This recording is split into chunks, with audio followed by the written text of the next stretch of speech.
कांग्रेस को एक बार फिर बड़ा झटका लगता दिखाई दे रहा है। एक बार फिर पीएम मोदी ने ऐसा प्लान बनाया है जिससे कांग्रेस में खलबली मच गई है।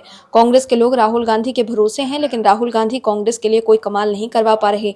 पार्टी को लगातार हार का सामना करना पड़ रहा है। यही वजह है कि कांग्रेस काफी बेचैन है। जयराम रमेश से लेकर पार्टी के आईटी सेल के प्रमुख सुप्रिया श्रीनेत लगातार सोशल मीडिया पर बीजेपी को घेरने की कोशिश कर रही हैं, लेकिन हर बार वो खुद ही एक्सपोज हो जाती हैं।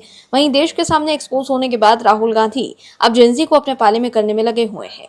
राहुल गांधी जानते हैं कि ज्यादातर जेनजी कांग्रेस की सरकार को नहीं देखे हुए हैं, इसलिए वो जेनजी को लुभाने की कोशिश कर रहे हैं। युवाओं को लुभाने के लिए राहुल गांधी के छात्रों की गूंज इवेंट कर रहे हैं।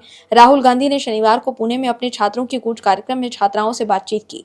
उन्होंने छात्राओं से पितृ सत्ता को खत्म करने की अपील की है और मनुस्मृति वाली सोच पर हमला बोला था, लेकिन अब वो खुद बैकफुट पर आ गए हैं।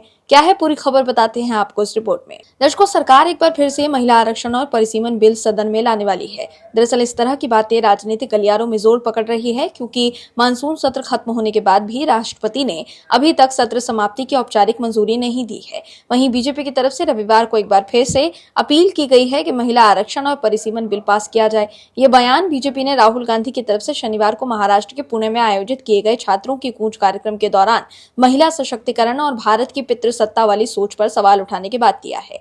राहुल गांधी ने शनिवार को पुणे में अपने छात्रों की गूंज कार्यक्रम में छात्राओं से पितृ सत्ता को खत्म करने की अपील की और मनुस्मृति वाली सोच पर हमला बोला था। राहुल गांधी ने कहा था कि यह सोच महिला को जीवन के हर पड़ाव पर पुरुष रिश्तेदारों के अधिकारों में रहने के लिए मजबूर करती है। उन्होंने ये भी कहा था कि महिलाओं को आगे बढ़ाने से रोकने के लिए समाज में हिंसा का इस्तेमाल किया जाता है और 80% महिलाएं उत्पीड़न का सामना करती हैं।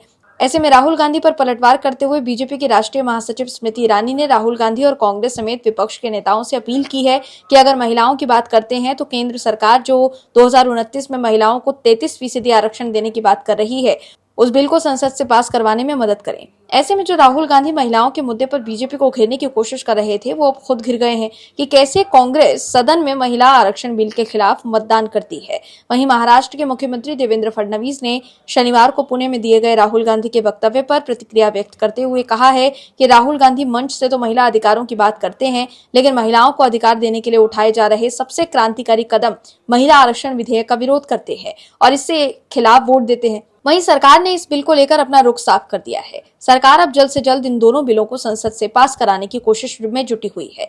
13 अगस्त को भले ही सदन का मानसून सत्र अनिश्चितकालीन के लिए स्थगित किया जा चुका है, लेकिन अभी तक इस सत्र को औपचारिक रूप से खत्म करने की राष्ट्रपति की मंजूरी नहीं मिली है। ऐसे में चर्चाएं हैं कि सरकार इस बीच सत्र को आगे बढ़ा सकती है और सदन के पटल पर महिला आरक्षण और परिसीमन बिल टेबल पर फिर से रख सकती है।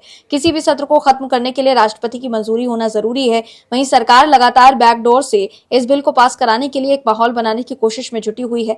कहा यह जा रहा है कि अगले 2 से 3 हफ्ते बाद सरकार सदन में बिल ला सकती है। कई विपक्षी पार्टियों ने भी इसको लेकर अंदेशा जाहिर किया है। वहीं अब कांग्रेस को इस बात की भनक लग चुकी है। यही वजह है कि कांग्रेस पार्टी ने संसद के मानसून सत्र को औपचारिक रूप से खत्म करने में हो रही सामान्य देरी को लेकर केंद्र सरकार पर हमला बोला है। कांग्रेस ने कहा कि आमतौर पर संसद की कार्यवाही अनिश्चितकालीन के लिए स्थगित होना और सत्रावसान का नोटिफिकेशन जारी होने के बीच महज 2 से 4 दिन का अंतर होता है। हालांकि 13 अगस्त को मानसून सत्र स्थगित होने के कई दिन बीत जाने के बाद भी इसे आधिकारिक रूप से समाप्त नहीं किया गया है। कांग्रेस महासचिव जयराम रमेश ने सोशल मीडिया प्लेटफॉर्म एक्स पर पोस्ट कर आशंका जताई कि क्या ये देरी किसी खास राजनीतिक मकसद से की जा रही है।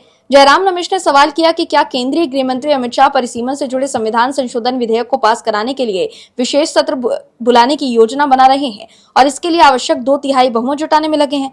तो देखा आपने कि कैसे कांग्रेस को डर सताने लगा है कि सरकार अगर फिर से महिला आरक्षण बिल और परिसीमन से जुड़े संविधान संशोधन विधेयक लेकर आती है और कांग्रेस बिल के खिलाफ करेगी, तो साफ संदेश जाएगा कि कांग्रेस महिला विरोधी है। ऐसे में वो राहुल गांधी और कांग्रेस के लिए सबसे बड़ा राजनीतिक झटका साबित हो सकता है। यही वजह है कि जयराम रमेश बेचैन नजर आ रहे हैं। Bureau report, OMS news. आप दर्शकों से विनम्र निवेदन है कि चैनल को सब्सक्राइब जरूर करें